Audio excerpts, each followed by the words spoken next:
Hi everybody, once again, welcome to day 9 of Adventures in Parenting, 30 days to becoming a better parent. My name is Julie Flaherty and I welcome everybody back to day 9. Today we're going to talk about giftedness, and it's a subject that's near and dear to my heart, and I'm going to talk a lot about that today. I've got a whole list of things I want to make sure I get in today. So I'm going to talk fast, I'm going to go really quick, and if I go too quickly, then you guys all know the song. Write in the comment box or send me an email and I'll make sure and clarify. I'm going to clarify some more things tomorrow, but I want to get in today and I'm going to hit the ground running today. So bear with me, okay? We're going to talk about sensitivity. Gifted kids are sensitive. They're sensitive to touch, taste, smell. They're sensitive to fabrics. They are sensitive to tags, touch around the wrist, the neck, socks, all that kind of stuff. That's one thing. They'll remember insults forever. And this happens between like third, fourth, fifth grade when kids start insulting each other. Think back the yo mama jokes and why did you wear that? Fourth grade is about the time you start hearing boys don't wear pink. Yeah, they do, but anyway, our son has a shirt. It's totally pink, and it says "Tough guys wear pink." So whatever. But they remember these things and they play them over and over again. They do 3 things at once all the time.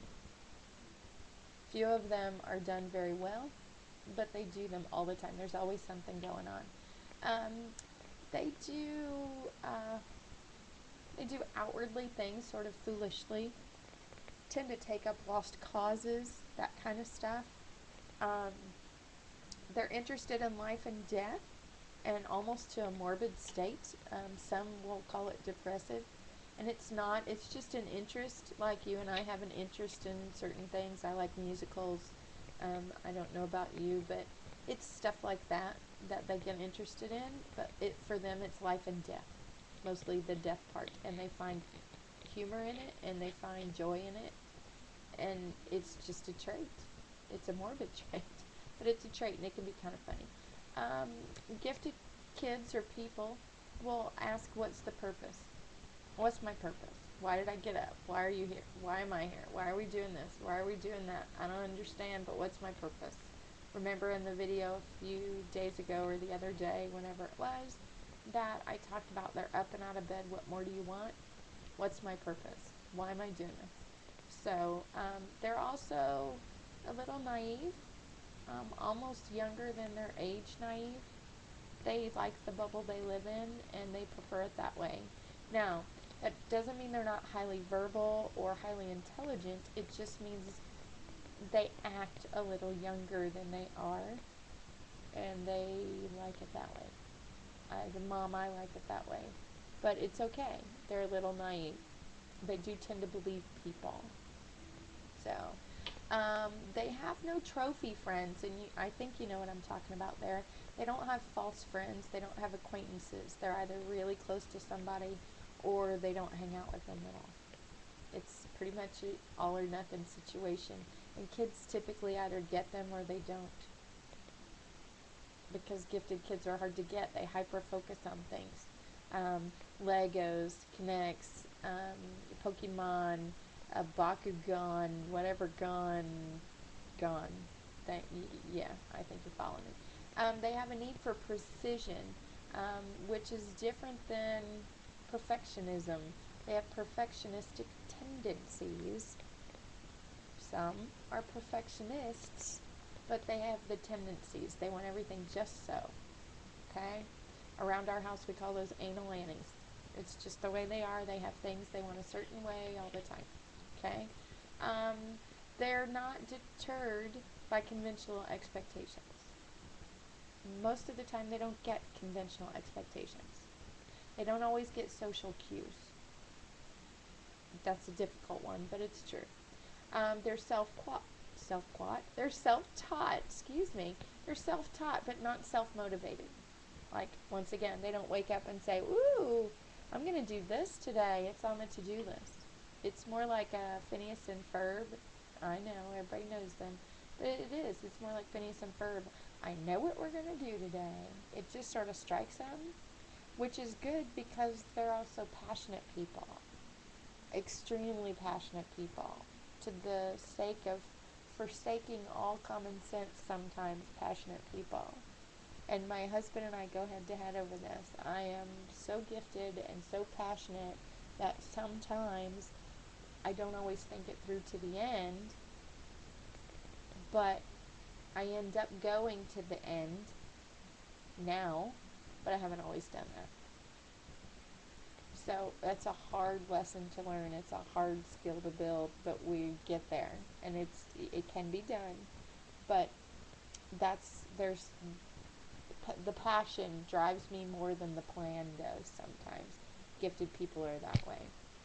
We have this feeling of we take up unjust causes all the time. We also want to know that, and I'm making sure I'm hitting all my points today because there's so many of them. We have this strong sense of right and wrong and fair and unfair, and social injustice will break our heart.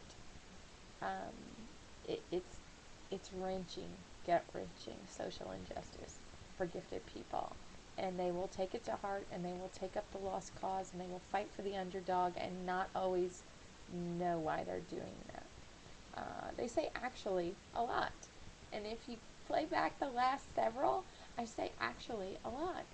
And it's not conscious, it just happens. So if you hear me hesitate, it's because I feel like I'm saying the same words over and over again. And I've trained my head to, if I say the same word too many times, I try to go through my mental dictionary or thesaurus and pick a new one. So you don't get bored with me, number one. And number two, it's just better for all of us if I can find new words to use. So there's that. I apologize, I dropped my mouse, but I found it. We have large vocabularies, and we use big words, but not all the time. It turns into as just one of those times, and I explain it this way. We have, think of it as a funnel. We have all these words in our funnel, and they get jumbled up at the bottom of the funnel. So sometimes we have to kind of stop and shake it, the funnel, to where words will line up and we can filter them out a lot better. So when you hear me or look around, I'm trying to find the right word for you and the right word for me so we can be on the same page. And that's a skill you have to learn as a gifted person. We have all these great words and we're excited to use them, but which one do we use first? We have a real hard time growing up. And I'm 4'11 and a half. I'm not getting taller. That's not what I mean. I mean growing up.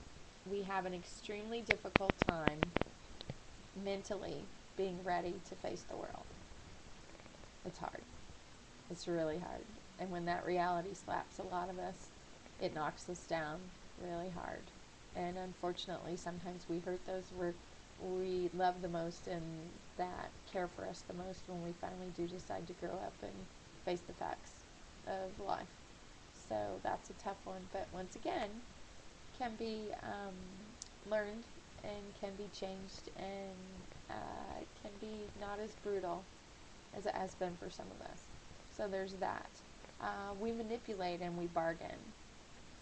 We can manipulate our way out of almost any situation or bargain it, and people find us logical because we'll talk long enough and there will be an answer that will make sense to someone. I know that for a fact. We have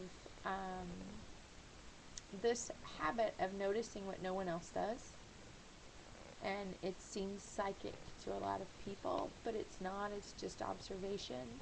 If you ever watch the show Criminal Minds, Spencer Reid, Dr. Spencer Reid is one of the characters there. He's the youngest one. And extremely gifted character, extremely verbal character, very young for what he does, but they have him for a reason, and he comes across as psychic a lot. When he's not, he's just observant and puts puzzle pieces together quickly.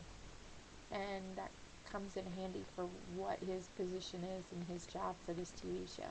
But I know gifted people who do that all the time. We will, we'll have a lot of friends, but once again, not very close ones. And then the big thing is we animate our fears differently and we hold emotional ties to them. So that's one that's really difficult for other people to figure out, is because we talk about a fear or phobia, we don't think it's a big deal when it's a huge deal for a lot of us. So it's stuff like that. Something I did want to talk about really quickly is I'm going to start showing my shirts, okay? And a lot of the reasons I'm doing that right now as opposed to earlier is because they all have purpose and they all have meaning and they all connect to the subject at hand. Today we're talking about giftedness, and I'm talking about a bunch of traits all at once. And there's a reason, because gifted kids get the short end of the stick a lot of the times. Just because they're smart, they're not always funny. Some are introverted, some aren't. So it seems like they have these wonderful superpowers, but they don't know how to handle them. Well, Wonder Woman, love her. She's my favorite superhero. Do you know why? She really has no superpowers. She has a really cool outfit. She's got that cool invisible plane. She's got the lasso of truth. That's not really her superpower. It just happens to be her robe. And she's got those cool bangle bracelets, you know, the big wide ones that go to like the bear. And she can block things with them because she's fast, but she doesn't have any superpower. You know, Superman and Batman fought over her because of the cool toys she's got, but she's got no superpower. She's really smart and extremely observant. She hears things and she takes things in. She figures them out. Love that. And she's got a cool outfit. Cool outfit. I don't have a cool outfit, but I got a lot of cool t-shirts. And I'm extremely observant and I figure things out quickly. And I'm passionate about what I do. And I love the fact that I'm able to share it with other people so we can all grow and change and be better people. So start watching the shirts. I think you'll be amazed. And let me know what you think the connection is. I may share it. I may not. So see what you can figure out in the next 21 days. In the meantime, we're going to move on to day 10. And I'm going to talk a little bit about underachieving giftedness, which is so connected to giftedness and so many other things. So once again, if you need me, want to talk to me, want to leave me a comment in the comment box, you know the deal. I read them, and I appreciate it, and thank you all for joining me again, and I will talk to you tomorrow, day 10. See you later.